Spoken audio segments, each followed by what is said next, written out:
I'm Sam, you're amazing, this is Vault University. To get us started, I want you guys to understand the difference between lead and rear, okay? I am an orthodox fighter. I am a right-handed person. That's what makes me orthodox. I stand with my right foot back and my left leg and left hand forward. If I were an old-timey boxer, I'd look like that. Right side back, left side in front. Okay, if I was a southpaw, I would be left foot and left hand back, right hand and right foot forward. If I was an old-timey southpaw, I'd look like that. Okay, if you are orthodox or southpaw, what I want you to think about is lead and rear. So I'm going to try to use the terms lead and rear throughout this series. Okay, when I refer to lead, I refer to the foot or the entire side of your body that is in front. If you are orthodox, a right-handed person, that means I am referring to your left side when I refer to lead. If I refer to rear, I refer to your right side. If you are southpaw, a left-handed human, then I will say I will refer to your lead as your right side and your rear will be your left side.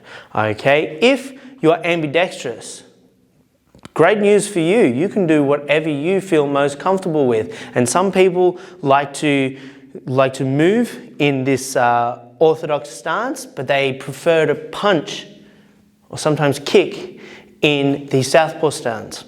So what I encourage a lot of people to do is do what feels comfortable for your legs and feet. So if you ride a skateboard this way, then be orthodox. But if you ride a skateboard that way, be southpaw, okay? But if you are right-handed, try to go orthodox first. If you are left-handed, try to go southpaw first, as this will just be a lot more comfortable for you to get started with, okay? But anyways, enough chit-chat, let's get into it. So to begin, we need to get into our stance. We need to set our feet in the right position. So for that, I like to just take a line on the floor, okay? And I'm just gonna lean back a little bit.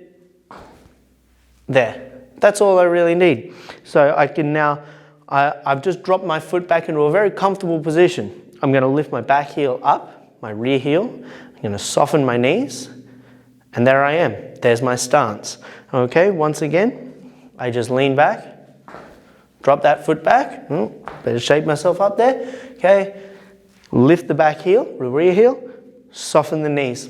Okay, so that's my stance. That's where my feet should be. And it should feel comfortable, it should feel natural. If you feel uncomfortable, you might be too far out, you might be too short. Okay, but you just need to feel comfortable. It's very, very important that you feel comfortable in your stance. For the next phase, and arguably the most important that you're going to get out of this entire series is balance. Okay, balance refers to having your weight evenly distributed across both feet. So I'm not too heavy on my left, I'm not too heavy on my right. Whether you're southpaw or orthodox, it doesn't matter. You must have your weight evenly distributed across both feet. Very, very important. Okay, so from there I can just drop back, lift the rear heel, soften the knees, and I'm in my stance. My weight is evenly distributed. There's my balance. For the guard, I put my elbows on my ribs and I make my fist by curling my fingers into my palm, then the thumb just over the index and root finger on that middle knuckle, okay, just there, definitely not there, like so. I'm going to bring my knuckles up to my door knocker knuckles, up to my jawline. From there, I bring my right side, as I am an orthodox, I bring my right side to make it my rear shoulder and rear hand, and my lead hand, my left, can just float forward, but not dropping below my jawline. Must be on the same level of my jawline. Okay, that's my stance, balance, and guard.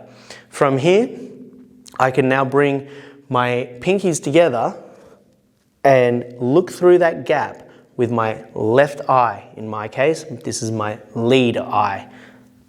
Boom. Just from there, up to there. Give my shoulders a bit of a shrug as I do, and try not to lift your elbows up to do this, but rather bring your ribs closer together, almost like you're doing a crunch. like a turtle going into its shell. And I call this close the gate.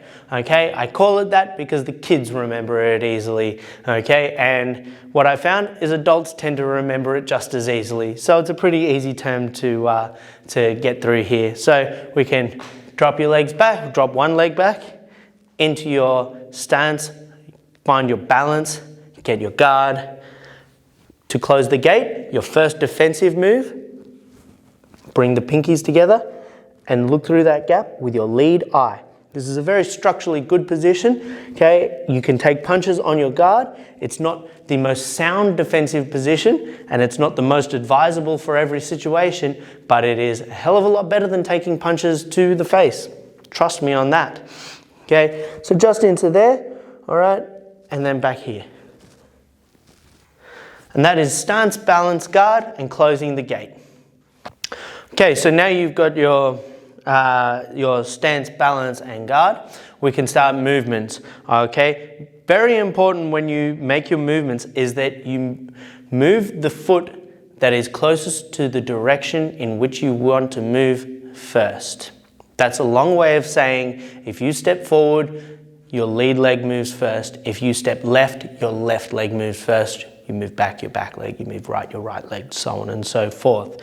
Okay, what we don't want to be doing is walking like pedestrians. We do not want to cross feet, okay? That is very, very important, especially crossing feet, okay? If you cross your feet, you will not have any balance. One slight hit can really throw off your entire game. So it's really important that we get this movement right because it forms a very strong foundation of all of our boxing. So for this, we get into that stance, get your balance, get your guard. I'm going to start by moving forward. Easy stuff. Okay, I'll do that one again. Pushing off the back foot, lead foot moves first. When I move to the left, I push off the right foot, left foot moves first. I'm trying to land on the ball of my toe and then bring the rear foot with me. When I move back, the back leg moves first, ball of the foot lands first. The lead leg comes up and I'm back in my stance and my balance. I'm not back here, I'm not back here. I'm back to that 50-50 distribution of weight across both legs.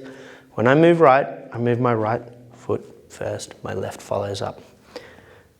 Forward, leftward, backward, rightward.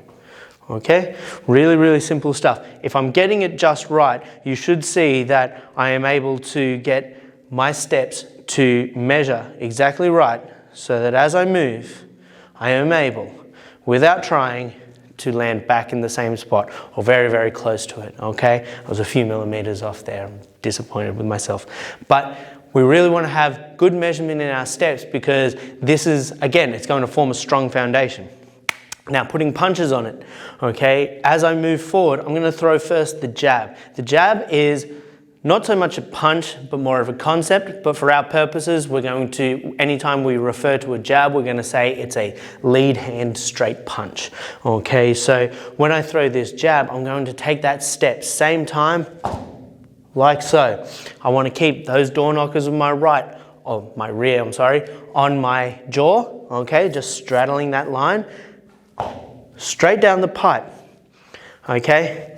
Full extension in that arm, and I want to be shooting that punch, okay, all the way along here on that perfect horizontal level, okay, so that the fist is in line with my shoulder, okay, not here, not here, here, okay. As I do this, I'm pulling my right side, my rear side back, almost as if I'm drawing a bow, but I'm not lifting my elbow up. I'm keeping all this sound right here where it needs to be. It doesn't need to move anywhere else.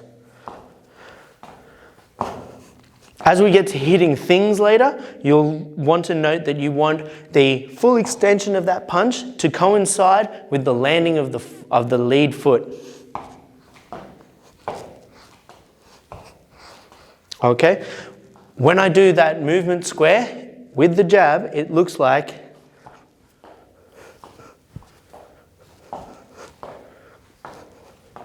once again, I move forward, throwing the lead hand. I move left, throwing the lead hand. I move back. Back and to the right are always the trickiest because you need to move your lead hand and your rear foot at the same time.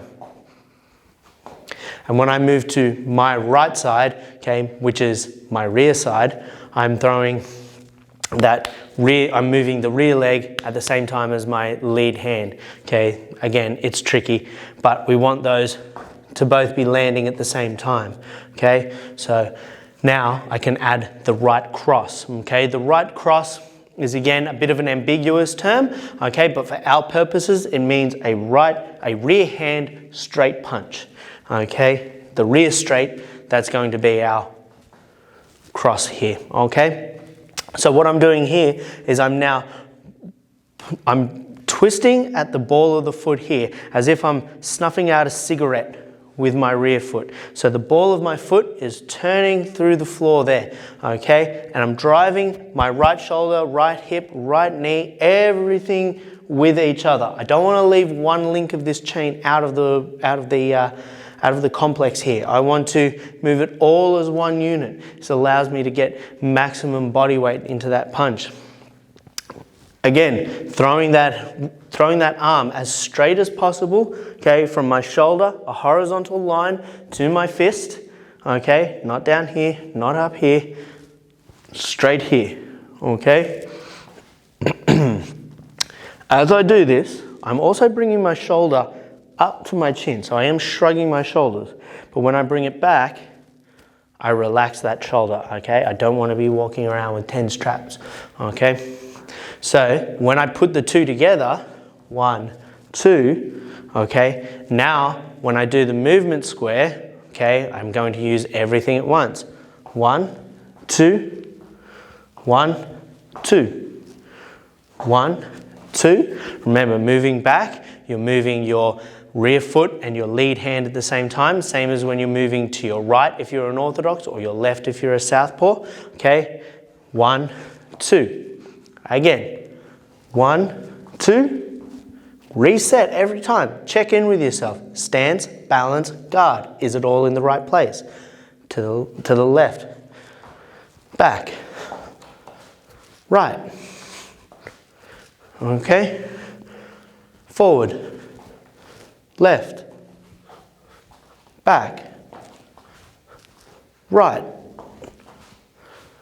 As you start getting better at it and you start feeling more natural, you can start moving faster. Okay? But the most important thing is stance, balance, and guard. Check in with yourself every time.